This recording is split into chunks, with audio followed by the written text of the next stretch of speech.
I'm Erin Blake. I'm 34 years old.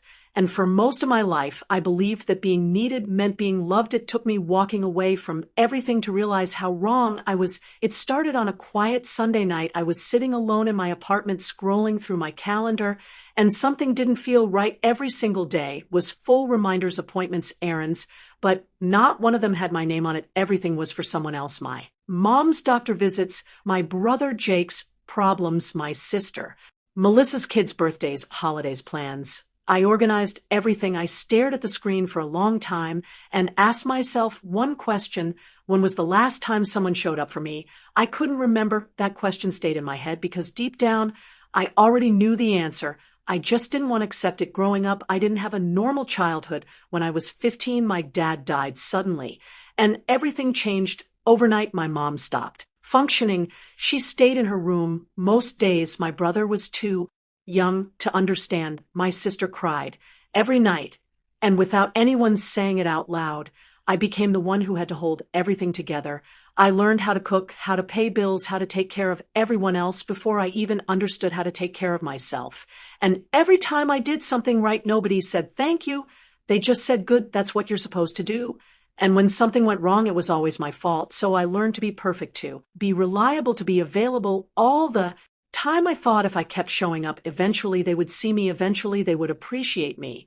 But that moment never came. Years passed. I got a good job in Chicago, stable income, long hours. But after work, my real job started. My mom would call asking me to fix things. My brother would need money. My sister would drop her kids at my place without even asking. And I always said yes because saying no felt like I was failing them. But slowly, something inside me started breaking. One night, I came home exhausted after working all day. I hadn't eaten. I just wanted to sit in silence. My phone rang. It was Melissa. Hey, can you take the kids tonight?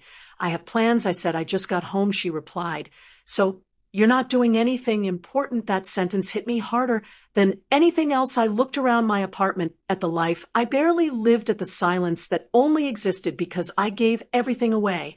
And for the first time I said no. I said, I can't. There was a pause. And then her tone changed. Wow, okay. I'll remember this next time you need something. And she hung up that night. I didn't sleep. I just stared at the ceiling, realizing something I had been avoiding for years. They didn't love me. They depended on me. And the moment I stopped being useful, I became a problem. A week later, I made a decision.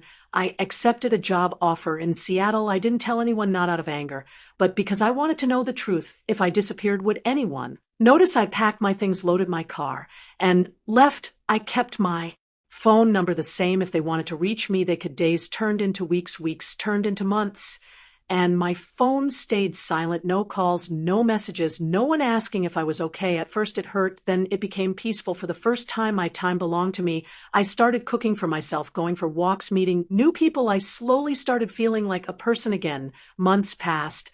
Then one evening, almost 2 years later, my phone rang. Unknown number. I almost ignored it, but something told me to answer. Hello. There was silence, and then a voice I hadn't heard in a long time. Erin, it's Mom. My heart stopped. I didn't know what to say. She didn't ask how I was. She didn't say she missed me. She said, I need your help. Of course. I closed my eyes for a second, taking it in. What do you need?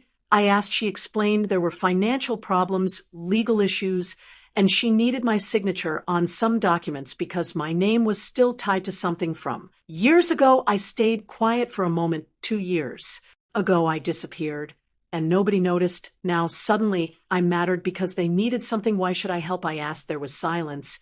And then she said, because you're my son. I almost laughed. The same title that never meant anything when I needed them now suddenly mattered. I took a deep breath and said, no.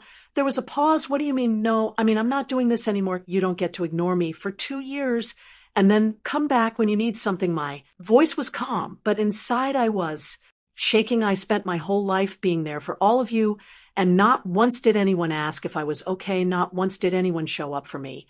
And now you expect me to fix your problems again. There was nothing on the other end, just silence. And then she hung up. No apology, no explanation, just silence again. But this time it felt different. This time I wasn't the one left broken. I put my phone down and looked around my apartment, my space, my life, everything I had built on my own.